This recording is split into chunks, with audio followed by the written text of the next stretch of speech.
Chapter 16 The White Cat's Revenge. The Staffordshire woke them in good time. Every pup must be ready to leap out of the van the minute the tailboard was put down. "Not that my dear pets would hurt you if they saw you," said the Staffordshire, "but it might cause delay. The van will stop in a big dark garage. Strike out, turn sharp left, and you will be in a dimly lit mews and on your way. We'll say goodbye now." "Can we send you news on the twilight barking?" asked Pungo. "Hardly ever get the chance to listen to it," said the Staffordshire. "But I shall get news of you all right. I'm a great one for newspapers. They pass the time on the road. Always plenty of them in the van. We use them for packing. Well, here we are." The van stopped. The Staffordshire started to bark loudly. "Let him out, Jim," said Bill, "before he breaks the sound barrier." Down came the tailboard. Out shot the Staffordshire. This time he managed to knock Jim right down, before turning to Bill, whom he tackled low. "Just about winded me, he has," said Bill proudly. "Go, you flying saucer, you." Jim got to his feet and spoke lovingly to the Staffordshire. "If England had 6 of you, we should need no army," he said. "Come home and get your supper, you misguided missile." Bill and Jim had been much too occupied to notice the black dog streaming out of the van and out of the dark garage into the mews. Snow had been falling for hours, so that London was all white. The puppies had scarcely noticed the snow while they were running away from Cruella's car. Now they at once fell in love with this beautiful feathery stuff. It raised their spirits wonderfully, and they felt well rested after their sleep in the van. They were still hungry, but they didn't mind that much because they were expecting a wonderful supper. Hearing them counting on this, poor Mrs. felt more anxious than ever.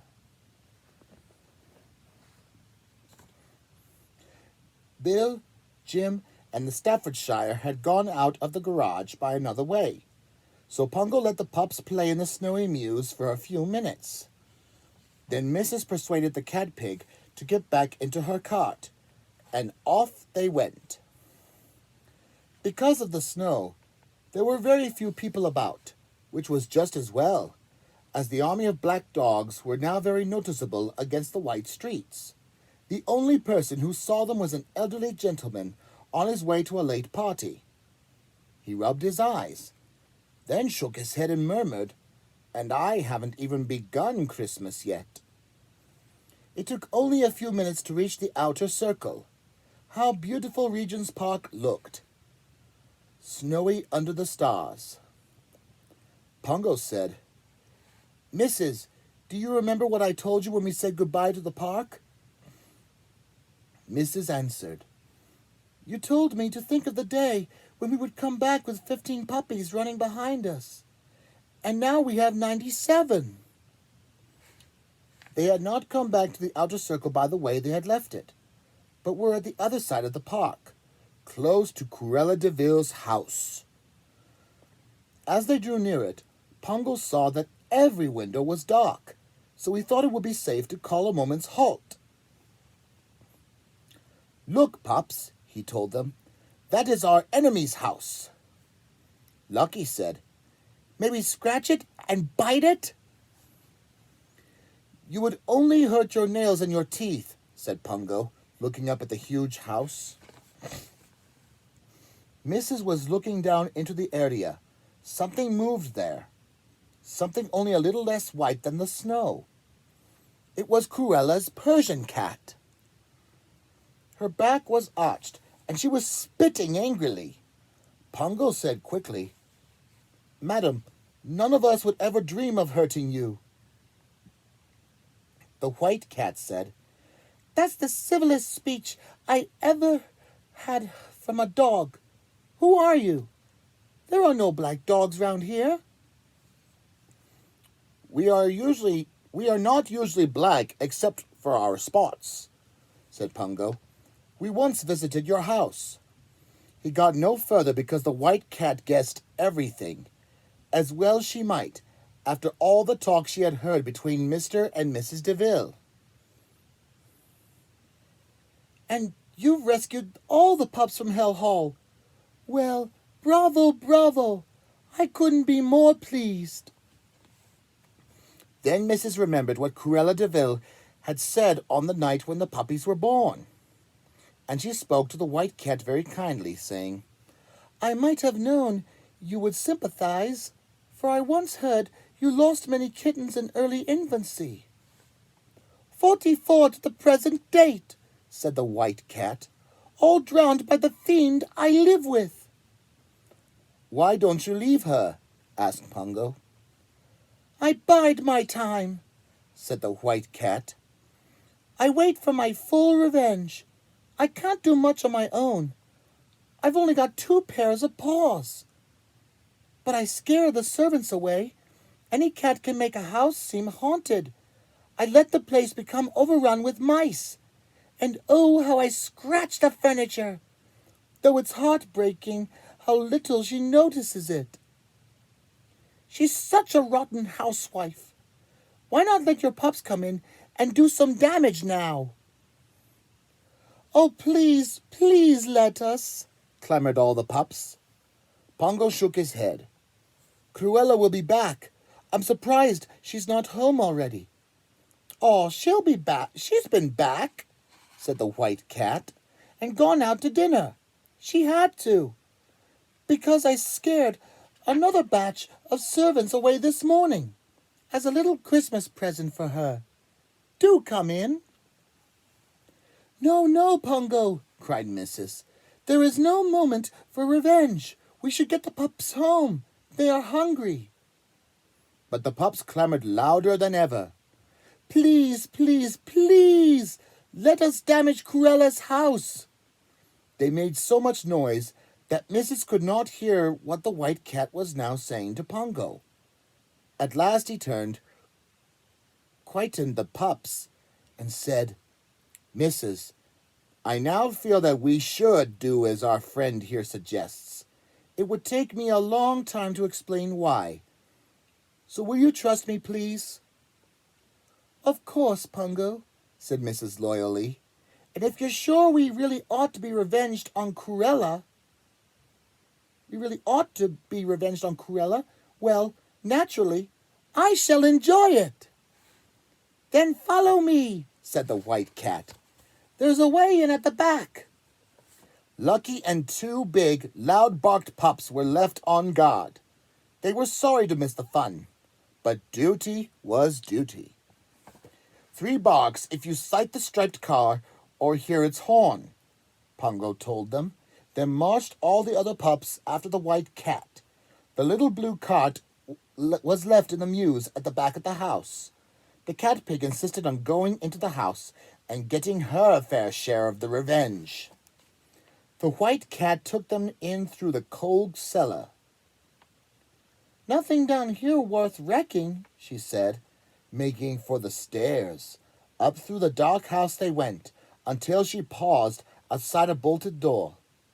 "Now, if you really can undo that bolt," she said to Pongo. "Goodness knows, I've tried often enough." "Oh, he's splendid at bolts," said Mrs. proudly. It was a nice chromium bolt, well oiled. It gave Pongo no trouble at all. There was enough light from the lamps on the outer circle to show them a big room in which were many racks of fur coats. "Why, Cruella must own dozens of them," thought Mrs. And there were many fur stoles, muffs, etc., too. Pongo barked his orders. 4 pups up to a coat, 2 pups to a stole, 1 pup to a muff. Present teeth. Tear! There was not space enough in one room to finish the whole job, so the pups spread themselves throughout the house. After that, the fur flew with a vengeance in every direction. Chinchilla, sable, mink, and beaver, nutria, fox, kolinsky, and many humbler skins. From kitchen to attic, the house was filled with the fog of fur. And the white cat did not forget the ermine sheets. She did good work on those herself, moving so fast that it was hard to see which was clawed white ermine and which was clawing white cat. "I've been slack," she said. "I could have got at these years ago." "One needs company for a job like this," said Pongo. "No more furs to tear now," said the cat pig sadly. She had just shredded a little sable tippet all by herself. "Quiet!" barked Pongo suddenly. Had his ears deceived him? No, there it was again, a distant blast from the loudest motor horn in England. The next instant, the pups outside barked the alarm.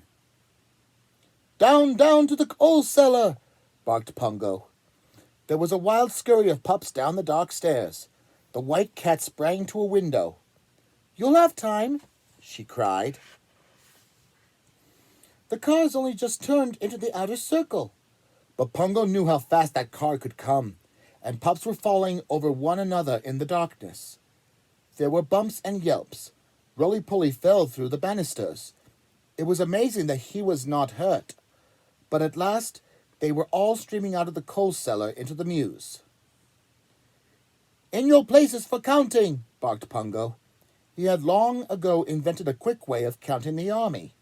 Pups formed 9 rows of 10 and 1 row of 7, which included the cat pig in her cot. Swiftly he counted now. 93, 94. There were 3 pups missing.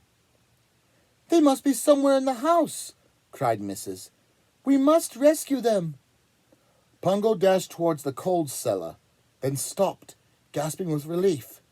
Lucky and the 2 loud-barked pups were just coming from the front of the house. Pongo had forgotten them in his counting. The army was complete. "Cruella's nearly here," said Lucky. "We must make sure she's gone indoors before we march on," said Pongo, and he ran into the narrow passage that led to the outer circle. Mrs. ran after him. "Be careful, Pongo. She'll see you." "Not in this dog passage," said Pongo. The striped car went by the end of the passage. A light was on inside, and they could see Cruella clearly. "Oh, Pongo," wailed Mrs. "She's still got her absolutely simple white mink cloak."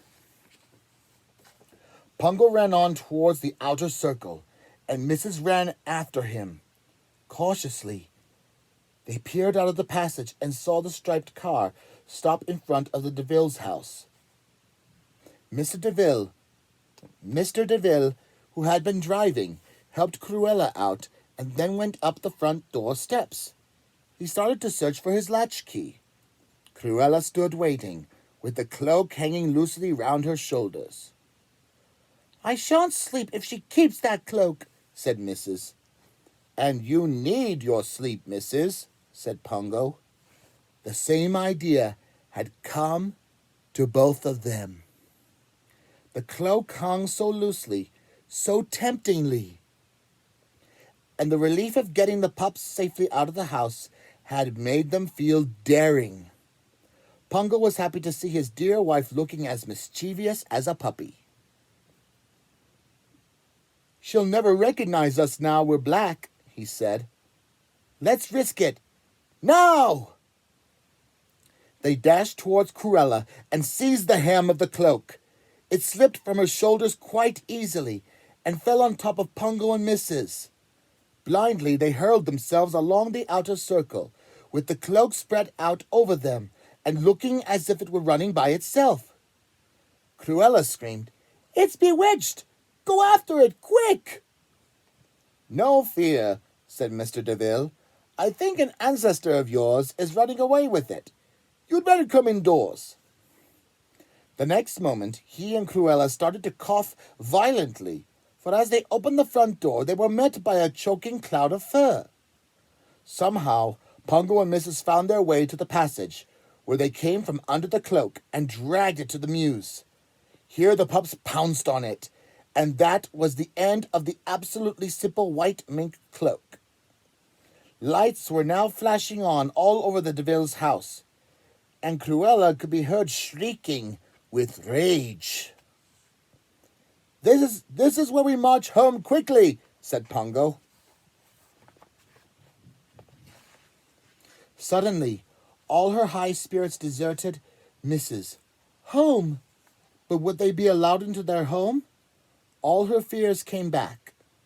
Now they were marching along the outer circle again, and now they could see the Dearlys' house ahead of them. There were lights in the drawing-room window. "Mr. and Mrs. Dearly haven't gone to bed yet," said Pungo. Lights were shining up from the kitchen. "The nannies are still awake," said Mrs. She said it was brightly. No one could have guessed how frightened she was, though her heart was thumping so hard that she was afraid Pungo would hear it. Why should the Dearlys let a mob of strange black dogs into the house? And unless they get in, how could they show the Dearlys they were not strange black dogs? Barking would not help. She and Pungo would need to get close to their pets, close enough to put their sooty heads against the Dearlys' knees, or their sooty paws across the Dearlys' necks. Suppose they were all turned away, 99 hungry Dalmatians, outcasts in the night? At that moment, snow began to fall again, very, very thickly.